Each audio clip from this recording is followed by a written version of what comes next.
Hello guys, আপনারা জানেন অবশ্যই তো গুগল তার নতুন জেমিনি মডেল তো লঞ্চ করে ফেলেছে, রিলিজ। তো 3.1 প্রো মডেলটার নাম। তো এটা এতটাই শক্তিশালী যে আগের যে 3.0 প্রো মডেলটা ছিল ওটার থেকেও অনেকটা শক্তিশালী। কারণ এখানে এআই বেঞ্চমার্কে দেখা গেছে, যেটা সম্ভবত গুগল রিলিজ করে থাকে তাদের ওয়েবসাইটে অফিসিয়ালভাবে।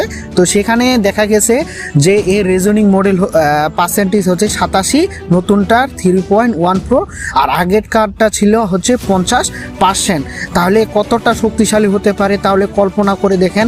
আর চ্যাট জিপিটি, গ্রক, এদের যে শক্তিশালী মডেলগুলো আছে 5.2 প্রো, এবং গ্রকের যে এক্সপার্ট মডেল আছে 4.1। তো এগুলো হচ্ছে 3.1 প্রো জেমিনি মডেলের থেকে খুবই ছোট বলা চলে। কারণ এই গুগল জেমিনাই 3.1 প্রোর কাছে কেউ কাছাকাছি যেতে পারেনি আজ এটুকুই। তো ট্রাই করে দেখতে পারেন গুগল এআই স্টুডিওতে মডেলটাকে।